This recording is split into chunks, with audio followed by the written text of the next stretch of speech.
Hey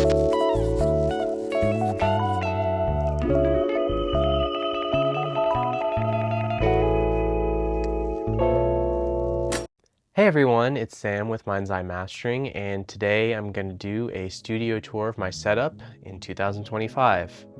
I built this out over the past year or so, and I'll be making some individual videos on certain pieces of gear you'll see, but this is just an overall rundown of everything I'm currently working with and why.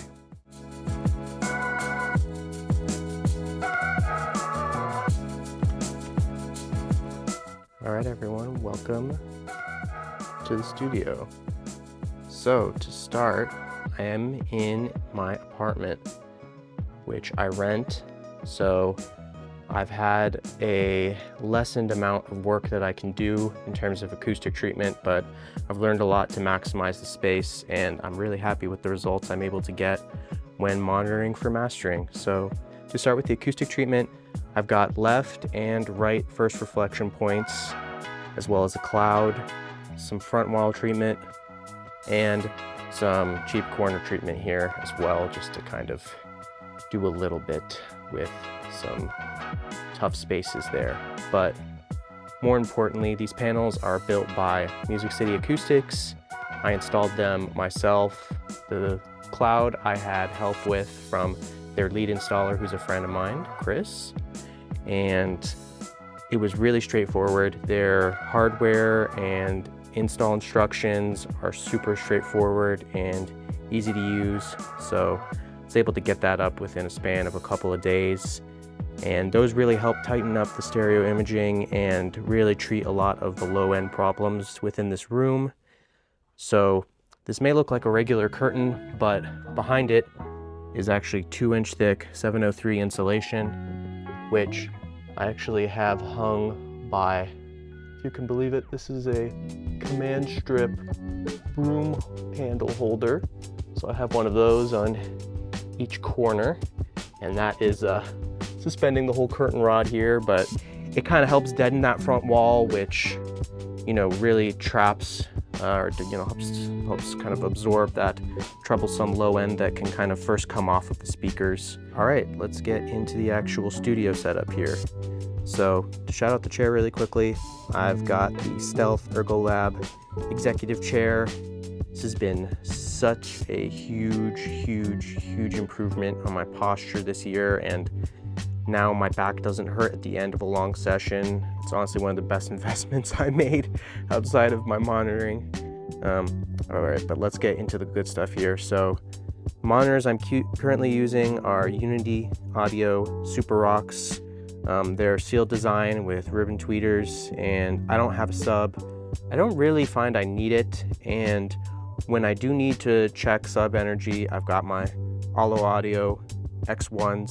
I've got a pair of S4Xs as well that I initially used, but after I got endorsed by them, I bought a pair of those, and I absolutely love them. They are incredible, and I use them all the time for not only checking low-end translation, but just checking to see how things are sounding in there, and for all my sort of like analytical, critical listening applications as well.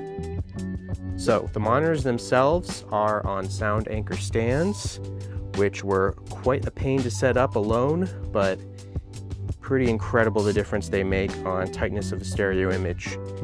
And the monitors themselves are also sitting on isoacoustics pucks, which again sort of help to further decouple them from the stands, helping again with that tightness in the low end. And the other thing I should mention with the monitors is that I've got them connected with Grim Audio XLR cables. Super fantastic, super high quality. And those, of course, go into the brains of the whole operation, my Lynx Hilo. It's my converter, not only for analog to digital, but digital to analog as well. The computer I'm using is a Mac Mini, which I bought this rack-mounted unit for. I think I got it off of Sweetwater. Just super convenient. So moving on, let's go from top to bottom here. So I've got my curved monitor display for all my visual metering and checking loudness readouts. I've got TC Electronic Clarity M, super handy. On the other side here, I mean, I have a Universal Audio Apollo Twin X. I used to use it for recording, and I still do for my personal stuff, but these days it mainly just serves as basically just a satellite, really, for whenever I need to use some UAD plugins and mastering, which I still love to use when applicable. So here's the Lynx Hilo. It's my A to D, D to A converter system. So it's kind of the brains of the whole operation and how I route all of my signal in and out of the computer. Super high quality and clean. I've had no issues with it. I love it. I love the options that I have with it for routing too. So if I ever need to expand things, it'll be really easy with that. So the first thing I always hit, this is a custom unit that I had built by T-Garden Audio, another local Nashville company here.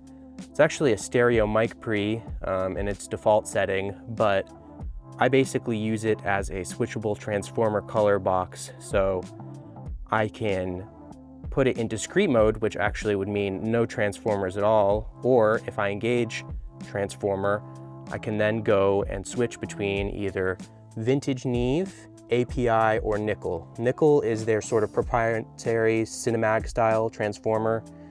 API has a lit style transformer in it, so I can get that 2500 sort of mid-rangey kind of API style tone. And then for the Neve, I have a pair of vintage Neve Marinaire transformers in there. So I'll go through and make a separate video on this unit because it's really subtle, but it's just a great way to get really nice level and really impart sort of a subtle characteristic onto a mix that I'm looking for. So the next unit in the chain is my Stam Audio SA4000 Mark III. So this is their SSL style 4K bus compressor.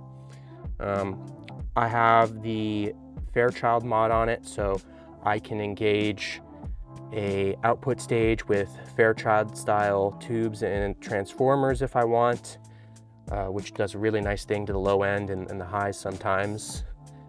And then the nice thing I love about this compressor as well is the mix blend, so I can kind of get that parallel compression tone as well, which is really nice for mastering if I want to be a little more subtle with the compression I'm doing. Next is sort of the dream unit for me. Still kind of my favorite unit in the chain is my Manley Massive Passive Mastering Edition. Just absolute classic 2BQ unit. Can kind of really do anything and everything. You know, people sort of say it can soften transients and stuff like that, and I have noticed that, but it's so good. I mean, especially what it does to the mid-range of a lot of songs. I love it. I use it all the time. And moving on, I've got the Foot Control Systems Clip-Sat Master. So it's a hard to soft clipper saturator. Again, also nice like the compressor where I've got a wet-dry mix blend control on it, so I can kind of blend it in parallel if I need. But I don't use this thing all the time, but for making tiny little details pop out or really getting a kick drum to hit, this thing can be really, really helpful. And then the last unit in my chain currently is the Better Maker Mastering Limiter 2.0. Again, another just indispensable unit for me. It is so versatile, and I love the mid-side processing on it, and I use that all the time, either for width or sort of individual harmonic enhancement, certain things in a mix that I want to bring out when I'm mastering.